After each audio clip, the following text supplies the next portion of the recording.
سید الانبیاء والمرسلین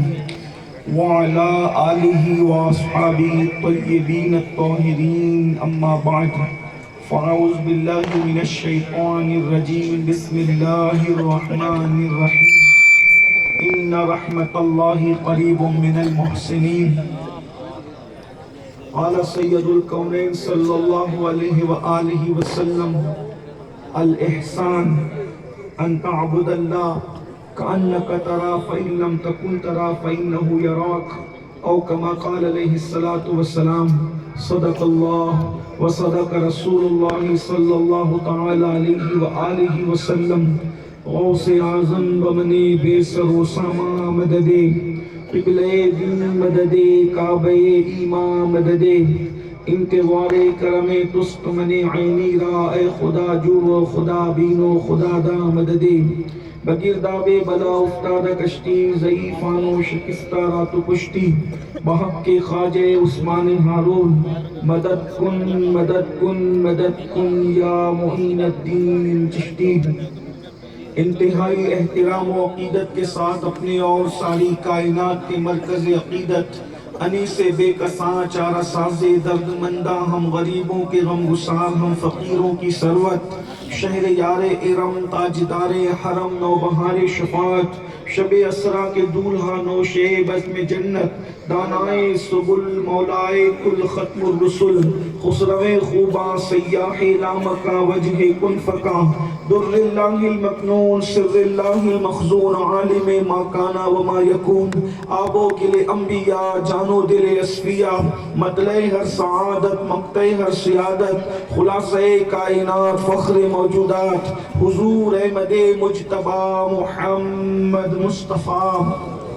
ارواحنا فدا صلی اللہ تعالی علیہ وآلہ وصحبہ وبارک وسلم کی بارگاہ بے کس پناہ میں جس طریقے سے پڑھاؤ سب مل کر بلند آواز سے پڑھنے الصلاۃ والسلام علیک یا رسول اللہ الصلاۃ والسلام علیک یا نبی اللہ الصلاۃ والسلام علیک یا حبیب اللہ وعلی آلک واصحابک یا نور اللہ صلی اللہ تعالی علیہ وسلم وہ سوے لالا زار پھرتے ہیں تیرے دن اے بہار پھرتے ہیں جو تیرے در سے یار پھرتے ہیں در بدر یوں ہی خوار پھرتے ہیں اس گلی کا گدا ہوں میں جس میں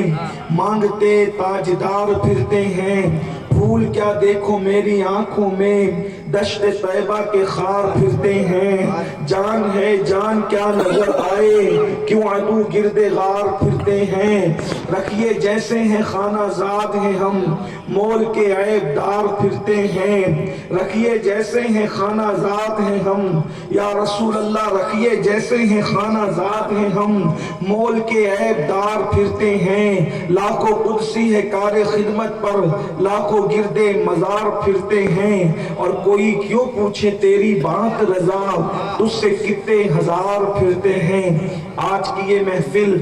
سلطان السلاطین تارک السلطنت تارک الدنیا تارک عقبہ حضور پرنور خلیفہ سلطان الہند سیدنا صوفی حمید الدین ناگوری رحمت اللہ تعالی علیہ کہ عرس سراپا قدس کے موقع پر ہم سب حاضر ہیں مجھ سے پیشتر برادر گرامی قدر حضرت علامہ سید نور میاں صاحب قبلہ نے صوفی صاحب رحمت اللہ علیہ کی زندگی سے کچھ روشنی لے کر ہمیں اشارے دیے ان سے پیشتر حضرت علامہ حافظ اللہ اور بھی لوگوں نے اپنی اپنی خدمات پیش کی اللہ تعالیٰ قبول فرمائے ہمارے حافظ جناب قاری شریف صاحب نے بھی بہت اچھا کلام نور میاں صاحب کا لکھا ہوا پیش کیا اب تھوڑا سا وقت ہے کچھ حضور تارک الدنیا و تارک عقبہ حضور سیدی صوفی حمید الدین ناگوری رحمت اللہ تعالی علیہ کے فیوز و برکات کے حوالے سے کچھ باتیں کی جا سکیں، اس کے لیے میں تھوڑی سی ابتدا میں تمہید کا کچھ سہارا لے کر پہلے آپ کی خدمت میں یہ پیش کرنا چاہتا ہوں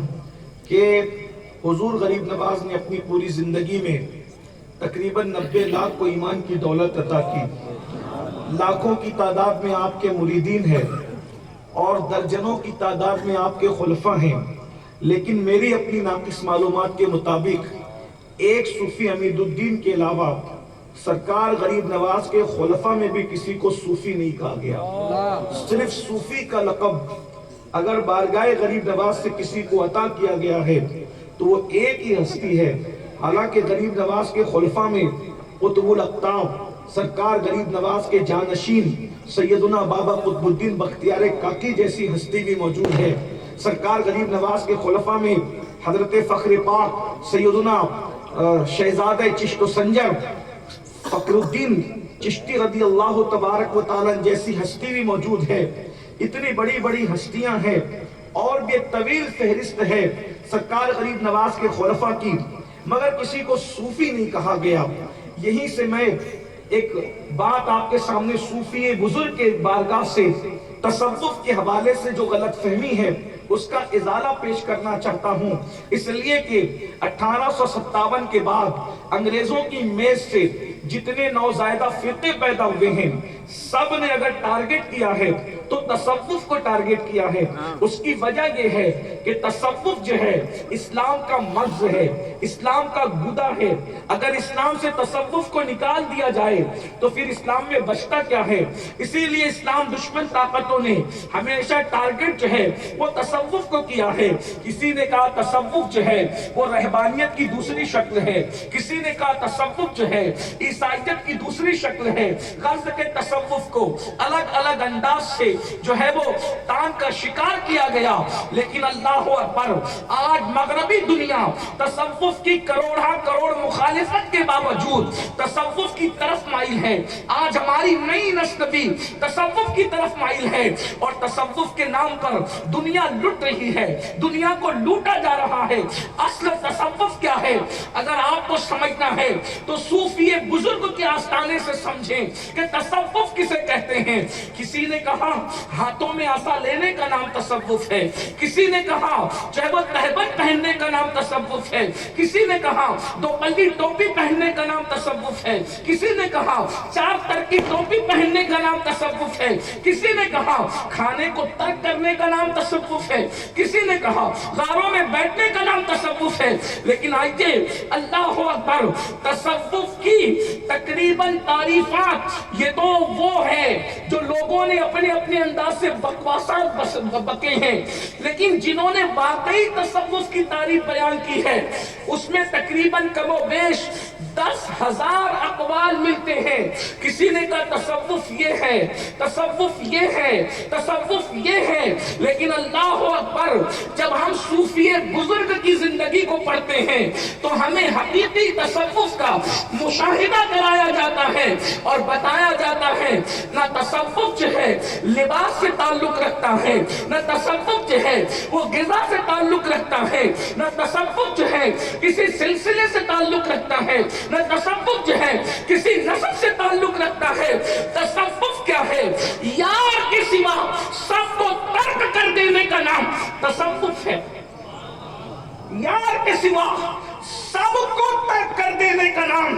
تصوف ہے۔ اللہ اکبر حضرت سلطان الطارقین صوفی حمید الدین ناگوری رحمت اللہ تعالی علیہ وہ عظیم ہستی ہے۔ جب سرکار صوفی حمید الدین ناگوری کہتے ہیں میں تو دنیا کا تذکرہ بھی نہیں کرتا اور آخرت کو بھی میں بہت یاد نہیں کرتا، یہاں پہنچ کر ممکن ہے کچھ اہل زواہد سکتے میں حضرت سیدنا صابر کلیہ کی یہ بات پیش کروں، کہتے ہیں احمد بہشت و دوزخ بر عاشقہ حرام است، احمد بہشت و دوزخ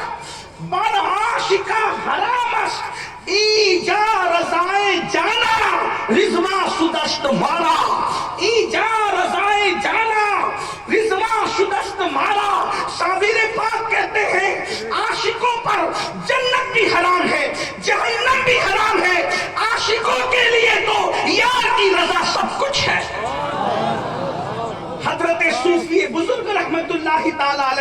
اگر آپ ان کی زندگی کا جائزہ لیں، نمبر ایک، وہ کیا ہستی ہوگی۔ میں ناگور والوں کو صوفی صاحب بتانے کے لیے آیا ہوں، یہ انتہائی درجے کی نادانی ہوگی، کیونکہ یہاں تو بچہ صوفی صاحب کو جانتا ہوگا، لیکن بہرحال آپ نے بلایا ہے تو کوئی سبق تو سنانا ہوگا۔ جن کو یاد ہے ان کو تازہ ہو جائے، جن کو نہیں یاد ہے ان کو پتہ چلے کہ آپ کس کے پڑوس میں بستے ہو۔ یار کو کے سوا سب ترک کرنے کا نام تصوف ہے۔ آج تصوف کے نام پہ بہت دکانیں کھلی ہوئی ہیں، اور جتنی دکانیں تصوف کے نام پر ہے، کسی دکان میں تصوف نہیں ہے الا ماشاء اللہ۔ اس لیے کہ حب دنیا جب تک دل میں ہے، یار دل میں بستا کب ہے؟ اور ساری برائیوں کی جڑ حب دنیا ہے۔ اگر آج مذہبی طبقہ غیبت کا شکار ہے، حب دنیا، دنیا دار طبقہ تو زنا کے اڈوں کو آباد کر رہا ہے، اور متاع دین و دانش لٹ گئی اللہ والوں کی۔ یہ کس کافر ادا کا غمزہ خوریز ہے ساقی۔ اگر اہل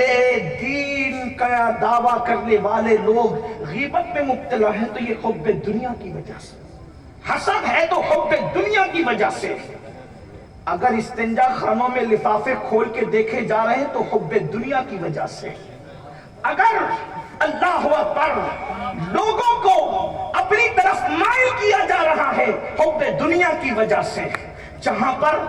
کو دیکھ کر کے دل خوش ہو رہے ہیں، حب دنیا کی وجہ سے۔ اچھی طرح یاد رکھنا، جب تک دل کے اندر دنیا بسے گی، یار کا تصور چھوڑ دیجئے۔ اور آج اپنے دلوں کو چیک کیجئے، میں کسی پہ کرٹیسائز نہیں کر رہا ہوں، واللہ صوفی صاحب کے آستانے پہ یہ کہہ رہا ہوں، میں تو صرف آموختہ سنانے آیا ہوں، اور خانقاہوں میں تقریر کا مزاج لے کر میں کبھی نہیں گیا۔ میرا رب جانتا ہے، میں اپنے دل کی بات کروں، اللہ میرے دل کا تزکیہ کرے، لیکن ایک بات، اپنے دلوں کو جھانک کر دیکھے، جو دنیا کی محبت کا سور بٹھا رکھا ہے، جو دنیا کی محبتوں کا خنزیر بٹھا رکھا ہے، اللہ اکبر، کیا ایسے لوگوں کی بھی نماز ہوتی ہے جو بغل میں مسجد میں سور لے کر جاتے ہیں؟ ارے نادان، جو بغل میں سور لے کر کے جائے اس کی نماز نہیں ہوتی، تو جو دل کے اندر دنیا کی محبت کا سور بٹھا کر کے جائے اس کی نمازوں کا کیا؟ اللہ اکبر۔ ابھی وقت رہا اور آپ سننے کے موڈ میں رہے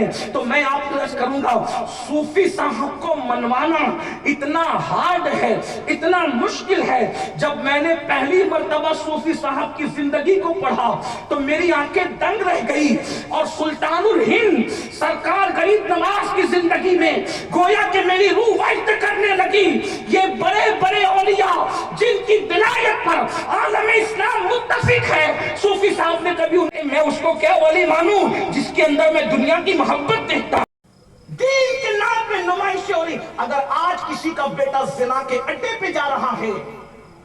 تو اس کو رونے سے پہلے سوچنا چاہیے کہ یہ جو حرام کے اڈے پہ میرا بیٹا گیا ہے تو قصور اس کا نہیں ہے، میں نے اپنے بیٹے کو کھلایا حرام تھا اس لیے حرام کے دروازے تک گیا۔ اگر لقمہ حلال کھلایا ہوتا تو ہمارے بچے زنا کے اڈوں پہ نہ جاتے، ہمارے بچے شراب کے اڈوں پہ نہ جاتے، ہمارے بچے جوؤں کے اڈوں پہ نہ جاتے۔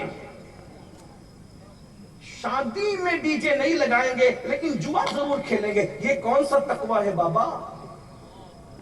میں یہاں بابا اس لیے کہہ رہا ہوں کہ صوفی بزرگ کا تقیہ کلام تھا بابا، تو میں بھی کہہ دوں کہ بابا یہ کون سا تقوی ہے؟ صوفی صاحب لوگوں سے گفتگو کرتے تھے تو بابا کہے یہ بڑے عظیم لوگ ہیں، دعا میں بہت گڑ گڑاتے ہو، پیٹ میں حلال نہیں ہے۔ فلسطین کے لیے پوری امت دعا کرتے کرتے تھک رہی ہے، فلسطین کا مسئلہ حل کب ہو رہا ہے؟ حرم سے لے کے مسجد نبوی تک، مسجد نبوی سے لے کر کے جو ہے وہ دلی کی جامع مسجد تک، اور دلی کی جامع مسجد سے لے کے ہماری مسجد اور جلسوں تک ہم سب دعا کر رہے ہیں، مسئلہ حل کہاں ہو رہا ہے؟ وجہ کیونکہ پیٹ میں جو لقمے ہیں، دعا کرنے والے دعا میں گڑ گڑاتے تو ہیں لیکن پیٹ کے اندر جو حرام بھر رکھا ہے۔ اللہ کے رسول علیہ السلام فرماتے ہیں جن کے پیٹ میں حرام روزی ہے، نہ ان کی دعا قبول ہوتی ہے نہ ان کی عبادت قبول ہوتی ہے۔